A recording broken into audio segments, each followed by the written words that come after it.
ألا إنهم هم المفسدون ولكن لا يشعرون. صم بكم عمي فهم لا يرجعون.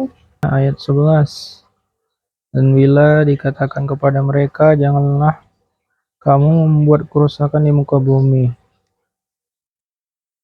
Mereka menjawab, sesungguhnya kami justru orang-orang yang melakukan perbaikan. Ini maksudnya membuat kerusakan, ya maksudnya Kita sebagai manusia ya nggak boleh maksudnya dibilang janganlah kamu membuat merusak kerusakan di muka alam. bumi. Ini maksudnya tafsir dari tafsir salah satu ulama tafsir ya, yaitu Ibnu Katsir. Dia bilang orang-orang munafik mengaku sebagai pembawa perdamaian dan kebaikan, padahal mereka menyebarkan kerusakan. Kerusakan itu berupa kekufuran, kemunafikan, menghalangi manusia dari jalan Allah, dan memecah belah kaum beriman. Kaum beriman. Terus mereka tidak menyadari bahwa perbuatan mereka justru merusak. Terus uh, Ayat ke-12. terus mereka menjawab, sesungguhnya kami orang-orang yang mengadakan perbaikan. Ayat ke-12, ingatlah sesungguhnya mereka itulah orang-orang yang membuat kerusakan, tetapi mereka tidak sadar. Itulah sama dia, ayat 11 12 itu tafsirnya sama. Yang seperti yang tadi Abang bilang. Yang mereka nggak menyadari bahwa perbuatan mereka justru rusak, gitulah. Terus masuk di ayat ke-13-nya, apabila dikatakan kepada mereka, berimanlah kamu sebagaimana orang-orang lain telah beriman. Mereka menjawab, akan berimankah kami sebagai mana orang-orang yang bodoh itu telah beriman? Ingatlah, sungguhnya mereka lah orang-orang yang bodoh. Tapi mereka tidak tahu. Nah, ini maksud kata berimanlah sebagaimana orang lain telah beriman. Nah, menurut Ibnu Katsir lagi, kaum munafik meremehkan para sahabat Nabi SAW dan menganggap mereka bodoh karena beriman dengan tulus. Allah membantah anggapan itu dan menegaskan bahwa justru orang-orang munafiklah yang bodoh karena menolak petunjuk. Terus arti ayat ke-14 ya kan. Dan bila mereka berjumpa dengan orang-orang yang beriman, mereka mengatakan, kami telah beriman. Dan bila mereka kembali pada setan-setan mereka mengatakan, sesungguhnya kami pendirian dengan kamu, kami hanyalah berolok-olok.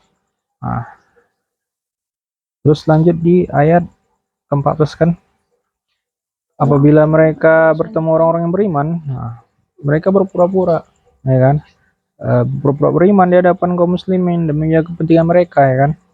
Namun ketika kembali kepada pemimpin-pemimpin mereka yang dimaksud setan ini tadi, nah itu pemimpin mereka, nah, mereka menyatakan tetap berada dalam kekafiran dan hanya mengejek orang-orang yang beriman.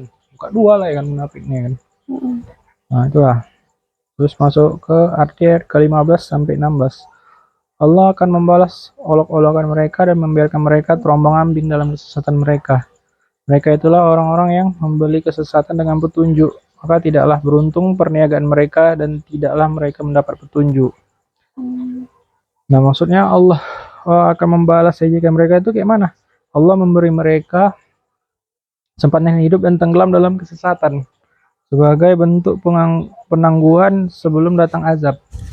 Mereka telah menukar petunjuk dengan kesesatan sehingga perdagangan mereka merugi dan tidak memperoleh hidayah. Maksudnya dalam artian merugi ini bukan mereka nggak dapat keuntungan, tapi nggak berkah gitu. Perdagangan orang itu ya sebatas itu aja, dapat duit banyak, tapi nggak berkah gitu, nggak ada petunjuknya lah gitulah mungkin. Ya. Terus masuk ke ayat 17-18.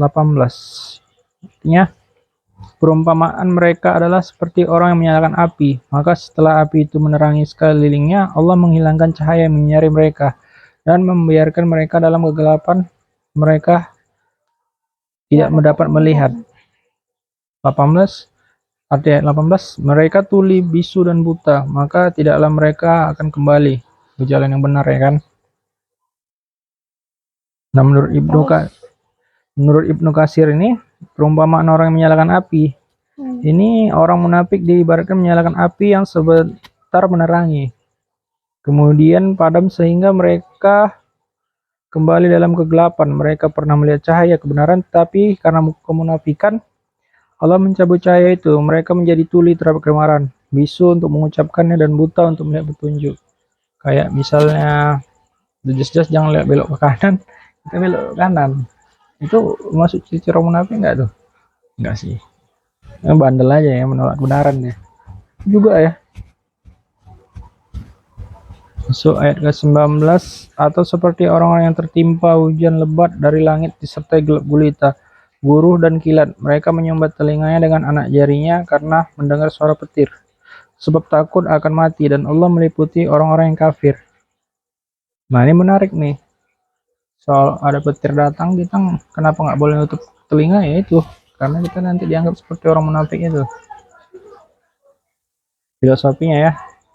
Hampir-hampir kilat itu menyambar penglihatan mereka. Setiap kali kilat itu menyinari mereka, mereka berjalan di bawah sinar itu. Dan bila gelap menimpa mereka, mereka berhenti. Jikalau Allah menghendaki, niscaya Dia menyiapkan pendengaran dan penglihatan mereka. Sesungguhnya Allah berkuasa atas segala sesuatu.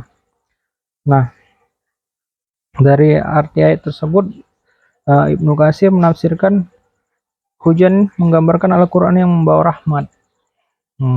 Sedangkan petir dan kilat menggambarkan ancaman serta ujian yang membuat orang munafik ketakutan. Mereka hanya mau menerima ajaran Islam ketika menguntungkan mereka, tapi berhenti ketika menghadapi kesulitan. Iman mereka tidak teguh. Nah, rasa-rasa kita sering kayak gitu ya. Tapi berdoalah sama Allah kita nggak termasuk orang yang munafik. Karena kadang kalau misalnya kita kan ada 4 mazhab tuh ya kan. Kadang kalau yang mazhab yang enak kita ikuti, yang enggak kita tinggalkan. Kadang pun suka campur-campur aduan mazhab gitu ya kan. Misalnya mazhab ini mazhab ini. Misalnya kayak jual beli ya kan. Yang kita pakai mazhab Syafi'i. Tapi kalau misalnya misalnya kita nggak sengaja bersentuhan kan, kalau mazhab Syafi'i itu kita walaupun bernafsu nggak bernafsu, bersentuhan batal ya kan. Tapi kadang kita karena kita malas ngambil wudhu, kita ngambil mazhab yang Maliki gitu, bersentuhan nggak sengaja, kalau nggak pakai syahwat nggak batal gitu ya kan. Itu sebenarnya kan nggak boleh seharusnya, tapi itu tadi kadang juga manusia tuh gitu ya kan. Kayak sini kita di, tuh suka di gitu Al-Quran ya ada kan. ini juga ada ayat kayak perumpamaan dalam Al-Quran dan hikmah-hikmahnya dari ayat 11 sampai 20 tadi. Iya, itu tafsirnya.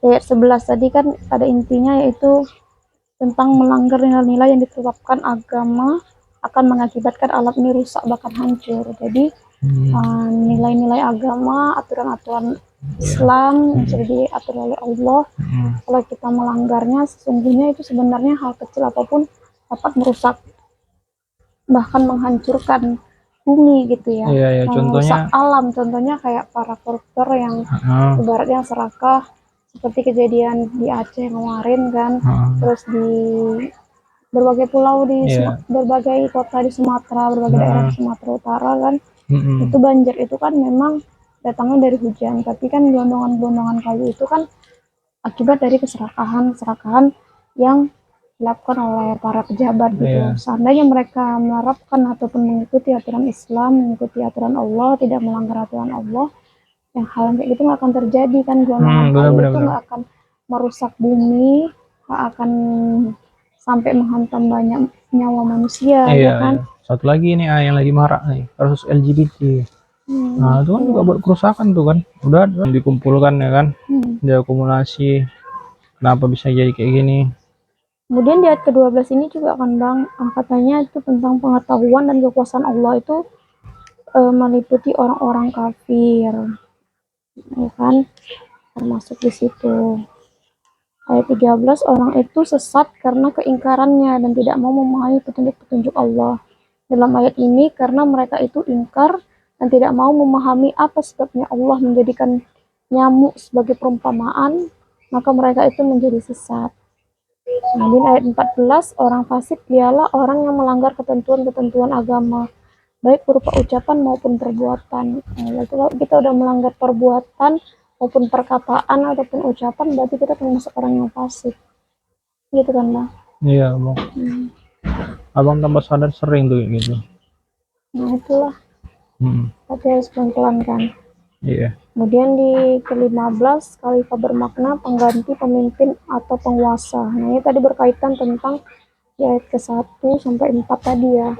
Para pejabat yang mementingkan kekuasaannya, ya kan? Ya. Kemudian di ayat ke-16 ini tentang iblis termasuk kelompok jin dan termasuk yang diperintah untuk sujud. Nah, menurut ayat 17, menurut setan, siapa yang memakan buah pohon itu akan kekal dalam surga. Nah, ini tadi yang cara setan itu menghasut manusia, ya kan, untuk melanggar perintah-perintah Allah. Kemudian ayat 18, zalim artinya aniaya. Orang yang zalim adalah orang yang melakukan perbuatan aniaya yang merugikan dirinya sendiri maupun orang lain. Berarti orang yang zalim adalah zalim artinya aniaya, berarti orang yang zalim ialah orang yang melakukan perbuatan aniaya.